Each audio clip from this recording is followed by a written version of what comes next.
రేవంత్ రెడ్డి మరో విషయాన్ని ప్రస్తావించారు. హరీష్ రావు ట్రాప్లో కేసీఆర్ అట. బీఆర్ఎస్ బతకడం కానీ కేసీఆర్ నిలదొక్కుకోవడం కానీ జరగదు. కేసీఆర్ విధానాన్ని బట్టే రాష్ట్ర రాజకీయాలు. ఇప్పుడు మా ప్రభుత్వాన్ని కాపాడుకోవడం ముఖ్యం. మీడియాతో చిట్చాట్లో సీఎం రేవంత్ రెడ్డి వ్యాఖ్యలట. సో ప్రెస్ మీట్ అయిపోగానే జర్నలిస్టులతో ఏదో కూర్చొని చిట్చాట్ చేసినట్టు. ఆ చిట్చాట్లో కొన్ని ప్రధాన అంశాలు ఉన్నాయట. ఏందది? కేసీఆర్ మాజీ మంత్రి హరీష్ రావు ట్రాప్లో పడ్డాడట. మామ అల్లుని ట్రాప్లో పడ్డాడట. ఎట్లా? అందువల్ల భవిష్యత్తులో బీఆర్ఎస్ బతకడం, కేసీఆర్ రాజకీయంగా నిలదొక్కుకోవడం కష్టం. కేసీఆర్ లేకుంటే తన సొంత లైన్ తీసుకోవచ్చని హరీష్ ఎదురు చూస్తున్నారు అని ముఖ్యమంత్రి రేవంత్ రెడ్డి సంచలన వ్యాఖ్యలు చేశారు. కేసీఆర్ లేకుంటే అంటే ఏ లైన్ అది? ఏపీలో 2019లో టీడీపీకి 23 సీట్లు వచ్చినా చంద్రబాబు నాయుడు కోర్ రాజకీయాలను వదలకుండా పోరాడారు. అందుకే మళ్ళీ గెలిచారు. తెలంగాణలో కేసీఆర్ పరిస్థితి అలా లేదు. తెలంగాణలో కేసీఆర్ పరిస్థితి అలా లేదని స్పష్టం చేశారు. మన సొంత పగలు తీర్చుకోవడానికి ప్రజలు మనకు అధికారాన్ని ఇవ్వరనే విషయాన్ని జగన్మోహన్ రెడ్డిని చూశాక నేర్చుకోవాలి. ఆయన గురువారం ఢిల్లీలోని తన నివాసంలో మీడియాతో ఇష్టాగోష్ఠిగా మాట్లాడుతూ అనేక విషయాలపైన స్పందించారట. ప్రభుత్వాన్ని నిలుపుకోవడమే ముఖ్యం. ఎమ్మెల్యేలను చేర్చుకోవడం నెగిటివా పాజిటివా అన్నది కాదు.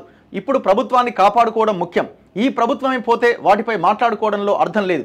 ఆంధ్రప్రదేశ్లో టీడీపీ, జనసేన, బీజేపీల పొత్తు కారణంగానే హైదరాబాద్ చుట్టుపక్కల సెటిలర్ల ఓట్లు బీజేపీకి వెళ్ళాయి. దానివల్లే మల్కాజ్గిరి చేవెళ్లలో ఆ పార్టీకి ప్రయోజనం కలిగింది. మల్కాజ్గిరి చేవెళ్లలో ప్రయోజనం ఆ పార్టీకి కలగడానికి కారణం ఏంటండి? మీరు క్యాండిడేట్ని మంచి క్యాండిడేట్ని పెట్టలేదు అక్కడ. ఇప్పుడు ఎంత సెటిలర్ల ఓట్లు అటు ఇటు పోయినా, ఎంత ఓట్లు పోయినా 4 లక్షల మెజార్టీతో గెలుస్తాడా? మీ క్యాండిడేట్ చక్కగా పెట్టకుండా ఇవన్నీ మాట్లాడితే ఎట్లా? చేవెళ్లలో సేమ్ క్యాండిడేట్ సరిగా పెట్టకపోవడం, అవతల క్యాండిడేట్ బలంగా ఉండడం, 2 కారణాలు ఉన్నాయి. చేవెళ్లలో కూడా సేమ్ సిచ్యువేషన్ కదా. చేవెళ్లలో కూడా మీరు అసదుద్దీన్ ఓవైసీ చెప్పిండని రంజిత్ రెడ్డిని పెట్టిరు. ఏమైంది? బొక్కబోర్లా పడ్డారు. ఆడ అవతల బలమైన క్యాండిడేట్ ఉన్నాడు, వన్ సైడ్ వెళ్ళిపోయింది.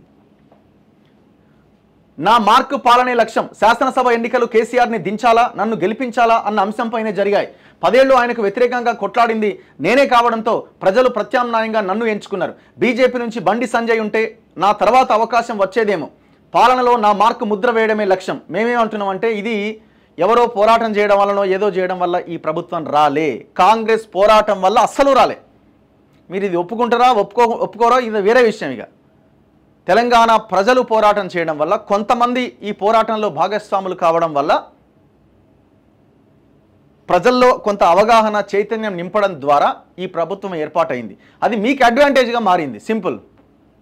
అంతే తప్ప మీరు ఎక్కడా బయటకు వచ్చి కొట్లాడి పోరాటాలు చేసింది ఏం లేదండి. దయచేసి ఏ కాంగ్రెస్ నాయకుడు ఇప్పుడు గెలిచిన ఏ ఎమ్మెల్యే రోడ్ల మీదకి వచ్చి పోరాటం చేసిన ఎమ్మెల్యే ఎవరు లేరు. ఎవరైనా ఉంటే ఒకరిద్దరు ఉంటారేమో. కేసీఆర్ హేతుబద్ధంగా ప్రవర్తిస్తేనే బీఆర్ఎస్కి మనుగడ. చంద్రబాబు నాయుడు ముందు జగన్ ఎంత అయినా ఆయన ప్రతిపక్ష నాయకుడిగా పనిచేశారు. వాళ్ళు తిట్టే తిట్లు, చేసే కమెంట్లను తట్టుకొని పోరాడారు.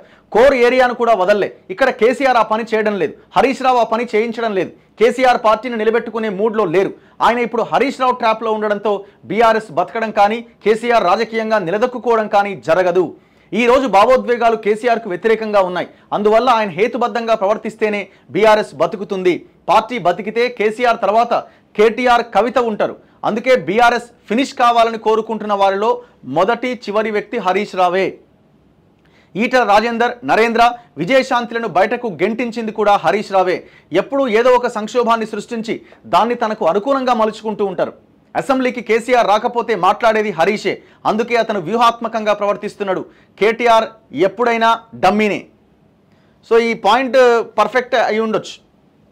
రాజకీయాల్లో ఇది కామనే. అందుకే ఆల్రెడీ ఒక వార్ కూడా ఇద్దరి మధ్య నడుస్తున్నది, కేటీఆర్ అండ్ హరీష్ రావు మధ్య. సో ఆ మధ్య కేటీఆర్ రాజీనామా చేయాలని సొంత పార్టీకి చెందిన కొంతమంది నాయకులు పోస్టులు పెట్టడం, వాటిని హరీష్ సోషల్ మీడియా చాలా విపరీతంగా వైబ్రెంట్గా వైరల్ చేసింది. మా ప్రధాన ప్రత్యర్థి ఎవరంటే బీఆర్ఎస్ నేతలు తమ ఓట్లు తామే వేసుకొని ఉంటే మేం 12 సీట్లు గెలిచేవాళ్ళం. కాంగ్రెస్ను ఓడించడానికి డబ్బులు పంచి మరీ బీజేపీకి ఓట్లేయించారు. బీఆర్ఎస్ డిపాజిట్లు తెచ్చుకున్న సీట్లలో కాంగ్రెస్ గెలిచింది. ఆ పార్టీ డిపాజిట్లు కోల్పోయిన చోట్ల బీజేపీ గెలిచింది. రాష్ట్రంలో బీజేపీకి పార్టీ నిర్మాణం లేదు. కేసీఆర్ బీఆర్ఎస్ను విలీనం చేస్తే తప్ప ఆ పార్టీకి బలం ఉండదు. స్థానిక సంస్థల్లో బీజేపీ పరిస్థితి తెలుస్తుంది. మా ప్రధాన ప్రత్యర్థిగా ఎవరు ఉంటారనేది బీజేపీ, కేసీఆర్ల పనితీరుపైన ఆధారపడి ఉంటుంది. కేసీఆర్ విధానాన్ని బట్టే రాష్ట్ర రాజకీయాలు ఉంటాయి. సో ఇట్లా చాలా అంశాల్ని ఆయన ప్రస్తావించారు.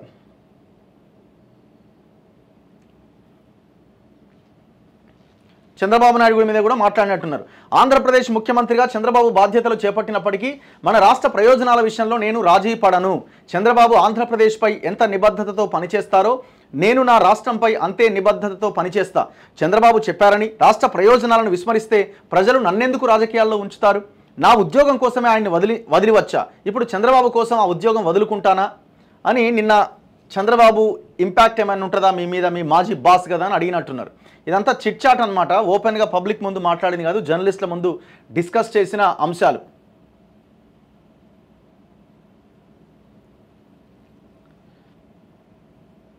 సో ఇట్లా నిన్న ఆయన చాలా అంశాలను ప్రస్తావించడం జరిగింది.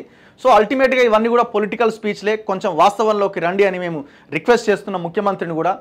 గవర్నమెంట్ని కాపాడుకోవాలి అన్న ఉద్దేశంతో దొంగలందరినీ తెచ్చుకొని నింపుకొని మళ్ళీ ఆ దొంగలు మళ్ళీ అరాచకాలకి విధ్వంసాలకు పాల్పడతా అంటే తెలంగాణ ఊరుకునే ప్రసక్తే లేదు.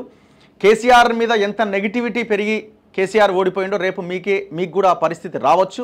దాన్ని గమనించి పరిపాలన చేయండి. మేము ముందు నుంచి ఒకటే చెప్తున్నాం, పాలన సెంట్రిక్గా మీ ఫోకస్ ఉండాలి. ఎప్పుడైతే రాజకీయాల సెంట్రిక్గా మీ ఫోకస్ మారుతుందో మీ పని అవుట్. సింపుల్గా తాత్కాలికంగా చాలా గొప్పగా జరుగుతున్నది, అందరూ మన దాంట్లోకి వస్తున్నారు, బలం పెరుగుతున్నది అని ఒక రకమైన ఒక ఆరా క్రియేట్ కావచ్చేమో, అది తాత్కాలికమే. భవిష్యత్ అంతా అంధకారమే ఉంటుంది.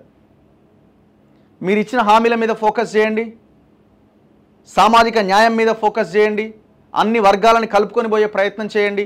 ఆ దిశగా పని చేస్తేనే వర్కౌట్ అవుతుంది. ఒక సోషల్ యాంగిల్లో ఒక నాయకుడికి, ఒక పరిపాలించే వాళ్ళకి ఒక సోషల్ యాంగిల్ అనేది ఉండాలి, ఒక సామాజిక కోణం ఉండాలి. ఆ సామాజిక కోణం పోయి ఒక రియల్ ఎస్టేట్ కోణమో లేకపోతే ఇంకో రకమైన కోణమో పైసల కోణమో వచ్చిందనుకోండి, కష్టం, చాలా కష్టం.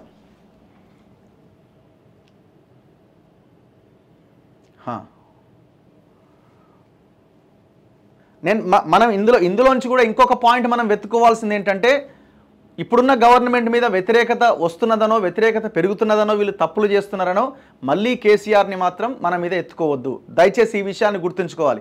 కేసీఆర్ అంత ప్రమాదకారి, నాకు తెలిసి ఈ ఫ్యామిలీ అంత ప్రమాదకారి ఇంకొక పార్టీ ఏది ఉండదు. వాళ్ళని ప్రతి సందర్భంలో ఎండగడుతూనే ఉండాలి. ఎందుకంటే వాళ్ళు చేసిన విధ్వంసం అంతా ఇంత కాదు. దయచేసి ఇది గుర్తుంచుకోవాలి.